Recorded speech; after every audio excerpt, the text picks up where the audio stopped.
নানা জল্পনা কল্পনার অবসান ঘটিয়ে ১১ দলীয় নির্বাচনী জোট তাদের দলভিত্তিক আসন বণ্টনের ঘোষণা দিয়েছে। ১৫ জানুয়ারি বৃহস্পতিবার রাজধানীর ইঞ্জিনিয়ারিং ইনস্টিটিউটে আয়োজিত এক সংবাদ সম্মেলনে এই আসন সংখ্যা ঘোষণা করা হয়। তবে এই সংবাদ সম্মেলনে ইসলামী আন্দোলন বাংলাদেশের বিষয়টি চূড়ান্ত হয়নি। দলটির পক্ষে সংবাদ সম্মেলনে কোনো প্রতিনিধিও উপস্থিত ছিলেন না। নির্বাচন করেছিল শুধুমাত্র ক্ষমতার পালাবদল হচ্ছিল, একদল কোন দল বেশি ভোট পাবে সেই, কিন্তু আমাদের এই নির্বাচনটি হচ্ছে আমাদের অস্তিত্ব রক্ষার একটি নির্বাচন। সংবাদ সম্মেলনে বক্তব্য রাখেন ১১ দলীয় নির্বাচনী ঐক্যের অন্যতম নেতা জামায়াতে ইসলামীর নায়েবে আমির আব্দুল্লাহ মোহাম্মদ তাহের। তিনি বলেন, আসন্ন জাতীয় নির্বাচন হবে নতুন বাংলাদেশ গড়ার নির্বাচন। বাংলাদেশের নির্বাচনী ইতিহাসে আগে কখনো এতগুলো দল একত্রিত হয়ে এত বড় জোট গঠন করেনি। এই ঐক্য ভবিষ্যতে একটি মডেল হিসেবে ঐতিহাসিক ভূমিকা পালন করবে বলেও মন্তব্য করেন তিনি। এতগুলি দল নানা ফিলোসফি বিশ্বাস করে একসাথে এত বড় জোট তৈরি হয়, সব মতকে ধারণ করেছে। আলহামদুলিল্লাহ আজকের এই টেবিল, আজকের এই উপস্থিতি সেই জাতীয় ঐক্যের একটা মডেল এবং ঐতিহাসিক স্মরণ হিসেবে কাজ করবে।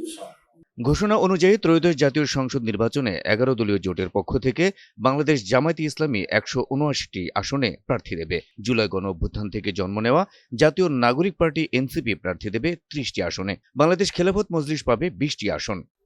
বাংলাদেশ জামায়াতে ইসলামী ১৭৯, জাতীয় নাগরিক পার্টি ৩০, বাংলাদেশ খেলাফত মজলিস 20, খেলাফত মজলিস 10, এলডিপি 7, নেজাম ইসলাম পার্টি 2, আমার Bangladesh party 3, Bangladesh development party 2। এই হচ্ছে এই পর্যন্ত আমাদের আসন কনফার্ম করা যেগুলো সেগুলো। জোটের অন্যান্য শরিকদের মধ্যে খেলাফত মজলিস 10টি, লিবারেল ডেমোক্রেটিক পার্টি এলডিপি 7টি, আমার বাংলাদেশ পার্টি তথা এবি পার্টি 3টি, বাংলাদেশ ডেভেলপমেন্ট পার্টি বিডিপি 2টি এবং নেজামে ইসলাম পার্টিকে দেয়া হয়েছে 2টি আসন।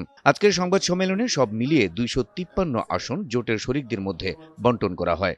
আমাদের আরো যারা শরিক আছে আমরা আশা করি ওনারা এখানে ঐক্যমত্যের ভিত্তিতে ওনারাও আমাদের সাথে থাকবেন।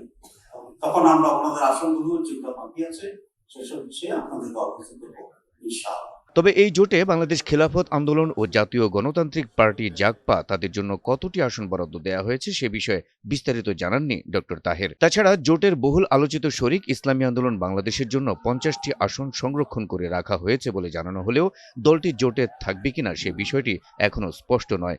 জানা গেছে, নিজেদের অবস্থান স্পষ্ট করতে 16 জানুয়ারি শুক্রবার বিকেল 3টায় সংবাদ সম্মেলন করবে ইসলামী আন্দোলন বাংলাদেশ।